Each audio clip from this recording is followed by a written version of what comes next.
there folks, welcome to the channel. I'm glad you can make it. In today's episode, we're going to be making another fresh sausage from northern Italy called Cervellata. Now this sausage is incredibly fascinating, often referred to as the cheese and herb sausage. The original recipe is said to have either pork or cow brains. Now today's version is not going to have brains in it, but it is most certainly going to have cheese and fresh herbs. It's going to be amazing. Let me show you how to make it. All right, let's take a look at our meat. We're using a combination of beef, pork, and pork fat. And if you want to switch up any of the proteins for like game meat, you can absolutely do that. At the end of the day, what we're looking for is roughly a 20 to 25% fat content. All right, so let's go ahead and just take this, stick it in the freezer because we want the temperature of our meat to be below 34 Fahrenheit. As for the spices, we've got salt, pepper, and garlic. This is a very simply seasoned sausage. We are going to come back with a touch of white wine. And since this is a cheese and herb sausage, let's add the herb. I'm using basil. You could use parsley if you want. Italian parsley would be great in this recipe. And we're also going to chop up some pecorino cheese. I will put a recipe link in the description box below so that you can get all the exact quantities and measurements and everything you need. All right, so I am going to keep the cheese and the basil in 1 cup, the wine and the spices in a separate cup. Let's look at our casing. 29 to 32. I tend to go for that size more often than not. It's been rinsed, flushed, and it's been soaking in water in the refrigerator. I got these from the sausage maker, grade A casings, link in the description box below as well. Our meat and fat is now partially frozen. It's below 34 Fahrenheit. Matter of fact, it's probably closer to about 30 Fahrenheit. And this is going to produce a beautiful, beautiful grind.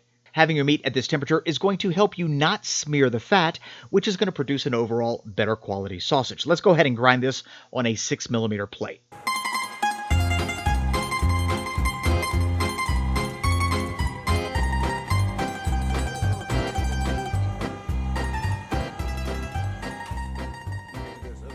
This is a perfect grind. I'm loving the particle definition throughout this sausage. When you grab a little handful of the meat, it should not feel greasy. Let me just grab a little handful.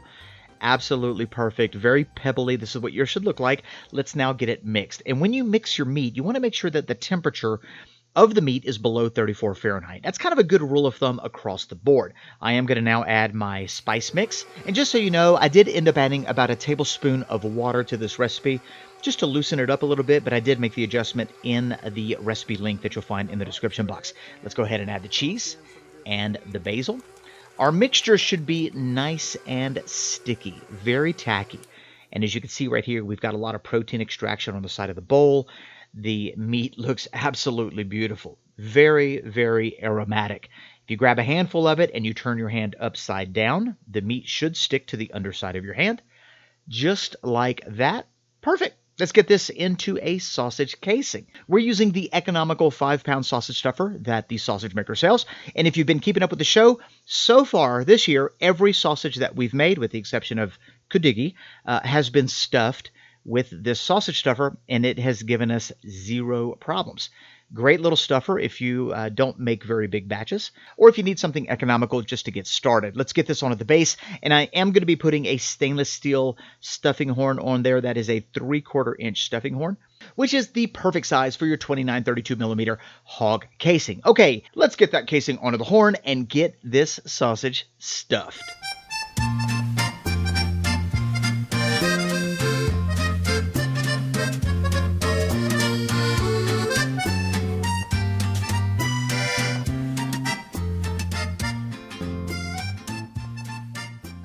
There we go. That got cased up with 0 problems, and what a beautiful looking sausage.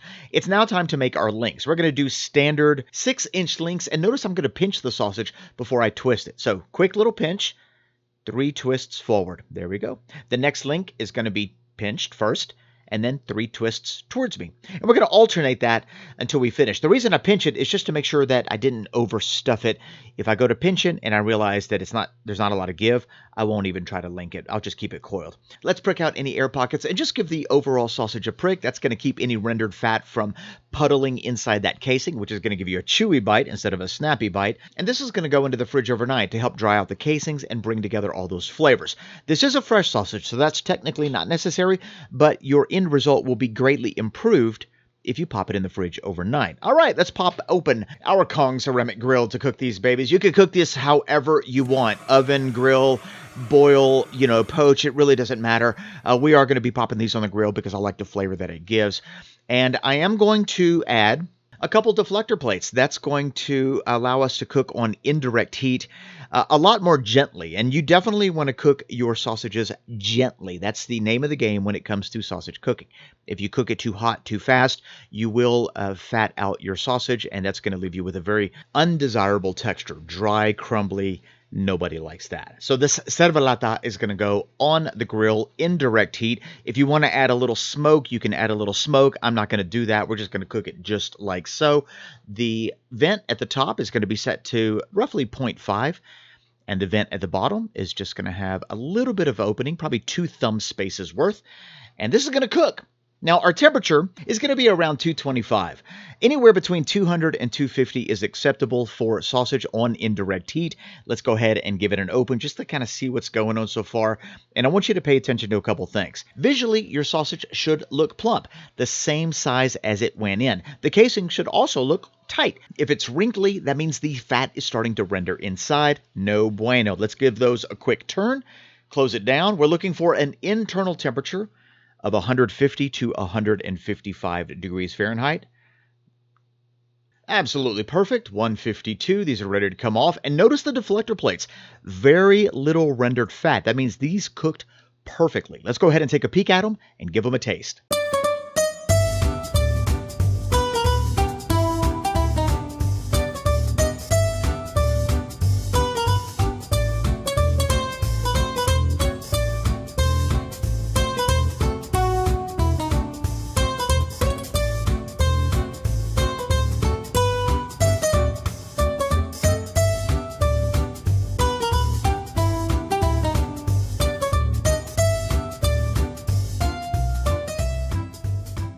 It is time to try the Italian cervellata. Take a look at this sausage.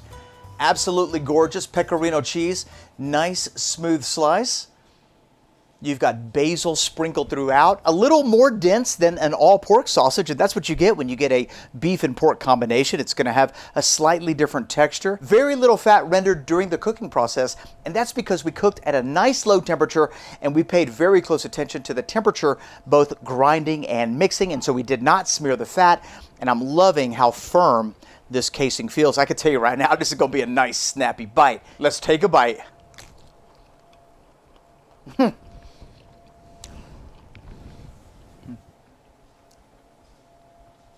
Check that out. That is cheesy and meaty and incredibly flavorful. Let me just take one more bite.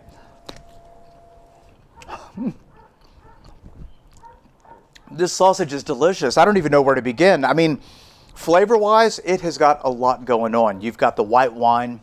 You've got the pecorino cheese that's creamy, funky, bringing a whole lot of umami. You've got the fresh basil and the garlic, and all of that's working with each other. This sausage, in my mind, is an absolute work of sausage art, and I certainly do hope you get a chance to try it. If you have any questions about this incredible Italian Cervellata sausage, drop them in the comment section below. And if you enjoyed this video or got anything out of it, be sure to give it a like. Tune in tomorrow, same time, same place, where we take another absolute Italian classic and demystify it here for you on Celebrate Sausage. Thanks a lot for watching. We'll see you tomorrow. Bye-bye.